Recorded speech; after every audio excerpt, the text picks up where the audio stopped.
penúltimo estudo do conteúdo que nós temos tratado, ainda pensando sobre o amor bíblico. E a pergunta é, entre a fé, esperança e amor, qual é o maior? Resposta, o amor é o maior, porque somente ele permanecerá na eternidade e porque torna-nos mais semelhantes a Deus. Quando nós olhamos para a Escritura Sagrada, nós nos deparamos com um texto que vai nos apresentar essa verdade gloriosa que nós acabamos de ler nessa resposta. Neste estudo, nós tratamos sobre fé, esperança e amor, e o texto que serviu para nos guiar durante todo este conteúdo foi o texto de 1 aos Coríntios, capítulo 13, verso 13, onde a palavra do Senhor nos diz assim: portanto, agora permanecem estes três, a fé, a esperança e o amor, mas o maior deles é o amor. O apóstolo Paulo, ele vai nos ensinar muitas verdades nas suas epístolas. E ele vai aqui terminar dizendo, capítulo de número 13, dizendo que dentre as três irmãs divinas, alguém vai chamar da fé, esperança e amor, de três irmãs divinas, ele vai dizer, o maior é o amor. O amor é o maior de todas essas três irmãs. Citando então Lombardo, e Lombardo, citando Gregório, ele vai falar sobre a relação entre a fé, a esperança e o amor nesta vida, e ele vai falar isto citando Gregório, dizendo o seguinte: pois enquanto estamos nesta vida, descobrimos que em nós a fé, a esperança, a caridade e o trabalho são iguais entre si, já que amamos tanto o que cremos. E na medida em que amamos, estamos certos de nossa esperança. Pois cada um dos fiéis acredita tanto quanto espera e ama, e trabalha tanto quanto acredita, ama e espera. Um puritano, tratando sobre a verdade do amor bíblico, segundo a Escritura, este amor que nós estamos falando aqui em 1 aos Coríntios, capítulo 13, ele vai tratar de modo muito belo da verdade de que o amor é de fato o maior. Ele vai dizer o seguinte: o amor excede em beleza. Podemos dizer dessa irmã, tal como foi dito da mulher virtuosa. Muitas mulheres agem de maneira virtuosa, mas tu superas a todas, como em Provérbios 31, verso 29. Paulo não está depreciando nada quando diz que o amor é o maior, em 1 Coríntios 13, 13. Todas as estrelas brilham, embora uma estrela possa diferir de outra em glória.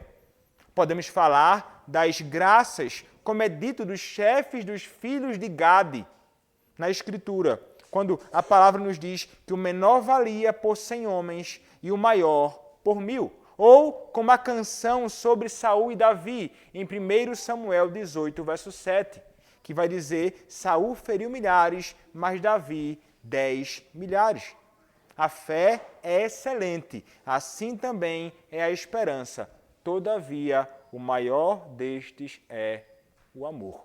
Então ele vai enfatizar essa verdade de que entre essas irmãs virtuosas, que são a fé, a esperança e o amor é aquele que se destaca. E nós devemos entender, como nós já vimos, na caminhada nossa, tratando sobre fé, tratando sobre esperança, nós vimos que é necessário, o que é necessário termos para sermos de fato cristãos. E para ser um cristão, é preciso que nós possuamos fé, a esperança e também o amor. Um está ligado ao outro. Nós vimos que a verdadeira esperança flui da fé, tal qual o amor. E nós vimos que essa fé, bem como essa esperança, bem como este amor, não são coisas que são produzidas em nós, como se nós fôssemos capazes de gerar tais coisas em nós mesmos. Nós vimos que tudo é dom da parte do próprio Deus. São virtudes espirituais dadas a Deus na obra da redenção, quando Ele nos regenera, dando-nos vida e então dando-nos a fé para crermos nas promessas do Evangelho que apresentam Cristo, seu Filho, como Salvador. E então nós passamos a ter esta fé, que é um dom de Deus, a esperança, então, enraizada nesta verdade, e também o amor.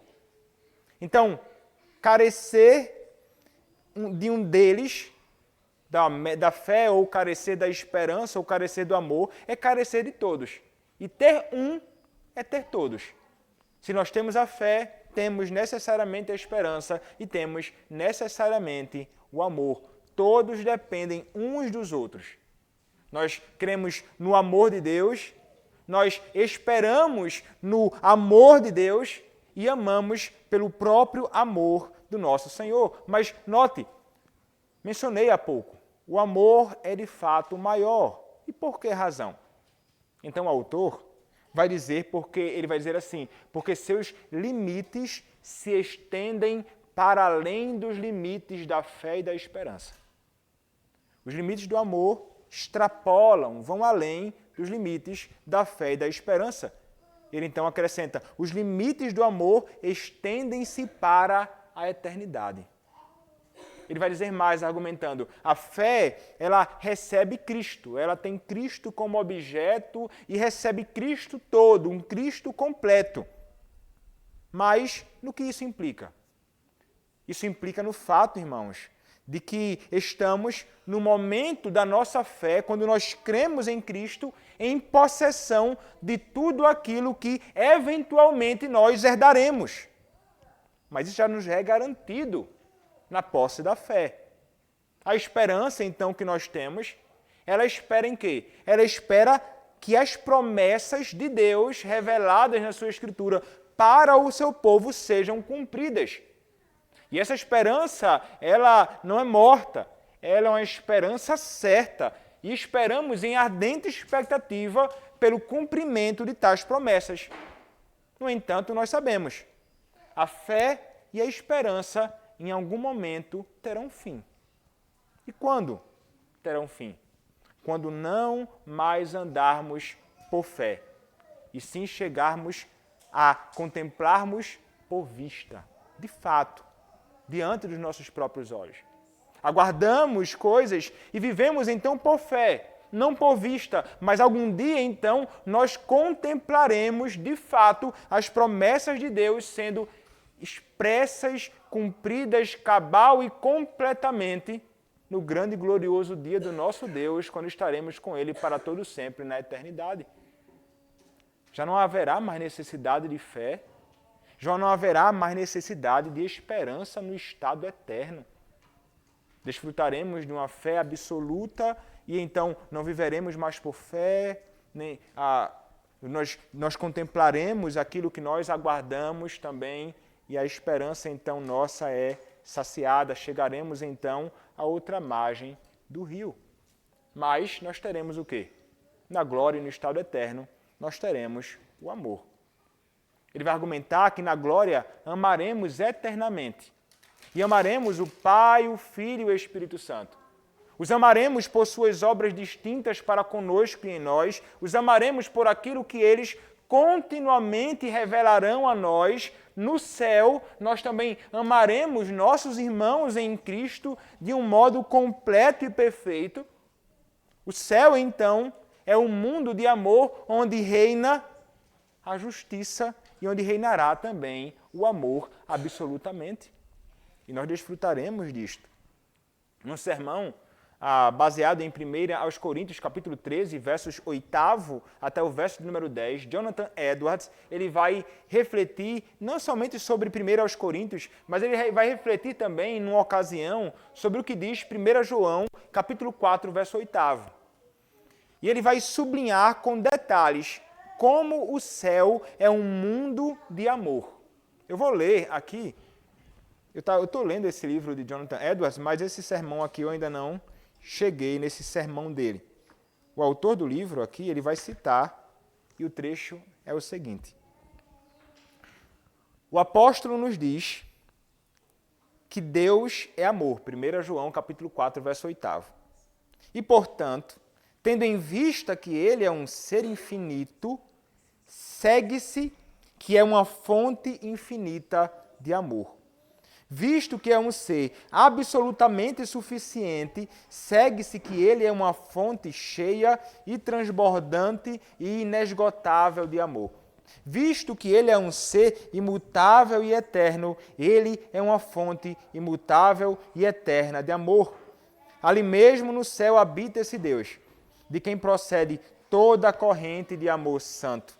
Aliás, toda gota de amor que existe ou que alguma vez existiu.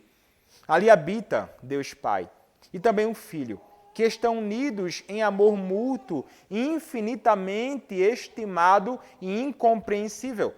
Ali habita Deus Pai, que é Pai das misericórdias e também o Pai de amor, que amou este mundo de tal maneira que deu seu Filho unigênito para que todo aquele que nele crê não pereça, mas tenha vida eterna. João capítulo 3, verso 16.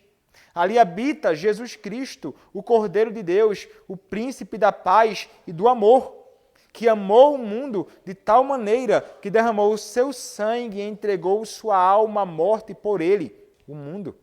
Ali habita o mediador, por quem todo o amor de Deus é expresso aos santos, por quem os frutos do amor foram obtidos e por quem eles são comunicados e por meio de quem o amor é transmitido aos corações de toda a igreja. Ali, Cristo habita em ambas suas naturezas, a divina e a humana, assentado com o Pai no mesmo trono. Ali está o Espírito Santo, o Espírito de amor divino, em que a essência mesma de Deus, por assim dizer, flui totalmente ou é derramada nos corações de toda a igreja, como ensina Romanos 5,5. No céu, essa fonte de amor, esses três eternos em um, é aberta sem qualquer obstáculo para impedir o acesso a ele. Ali, esse Deus glorioso é manifestado e reluz em absoluta glória, em raios de amor. Ali, a fonte transborda em correntes e rios de amor e deleite, o suficiente para todos deles beberem, nadarem e, na verdade, para inundar o mundo como se fosse um dilúvio de amor. Para inundar o mundo como se fosse um dilúvio de amor na glória. Então, o amor é o maior, como nos é apresentado na Escritura. O amor é o maior entre a fé e a esperança. Por quê? Porque o céu será um dilúvio de amor, não um dilúvio de fé e de esperança. O amor é aquele que, de fato, é a maior então das irmãs, e este amor é o que nos torna mais semelhantes ao Deus que nós cremos e servimos. A Escritura vai nos dizer e não vai nos dizer que Deus é fé ou que Deus é esperança, mas a nossa palavra vai nos dizer que Deus é amor. E nós estamos e nos tornaremos semelhantes a Ele. E o veremos de fato como Ele é. O nosso Deus é de fato amor, como ensina 1 João capítulo 4, verso 8. E somos chamados então a retornarmos, a voltarmos nossos olhos, bem como nossas afeições e amor para este Senhor. E isso faremos por meio do amor que nós nutrimos em nosso íntimo pelo nosso amado de nossas almas, que é o nosso Deus, que é o Cristo, aquele que é o nosso bendito Salvador. Ali nós amaremos e seremos amados para todo sempre. Portanto, como diz a Escritura, em 1 Coríntios 13:13, portanto agora permanecem estes três, a fé, a esperança e o amor, mas o maior destes é o amor. Ele vai concluir então citando Agostinho. Agostinho, um pai da igreja, ele conclui seu tratado sobre fé, esperança e amor com estas palavras. Mas agora deve-se finalizar este volume. E cabe a ti julgar se deves chamar a este de um livro ou se deves usá-lo como tal. Eu, contudo, crendo que teu zelo em Cristo não deve ser desprezado, e crendo e esperando todo o bem de ti em dependência do auxílio de nosso Redentor, e amando-te, tanto como um dos membros de seu corpo, do corpo de Cristo, escrevi para ti, com o melhor de minha habilidade, este livro sobre fé, esperança e amor, que seu valor possa ser igual à sua extensão. Amém. Nós entendemos então, irmãos, que o amor é o maior de todos. Entre a fé, a esperança e o amor, qual é o maior? O amor é o maior, porque somente ele permanecerá na eternidade e porque torna-nos mais semelhantes a Deus. Amém. Aqui a gente conclui o nosso estudo do conteúdo, mas na realidade tem um apêndice que nós veremos na próxima semana, se Deus permitir, onde o autor vai fazer a seguinte pergunta e aí de fato nós concluiremos. A pergunta será: Jesus possui fé, esperança e amor? E é isso que nós tentaremos responder e então concluir o nosso conteúdo deste livro que passamos um tempo aí estudando. Bom, irmãos, aqui nós concluímos nosso estudo.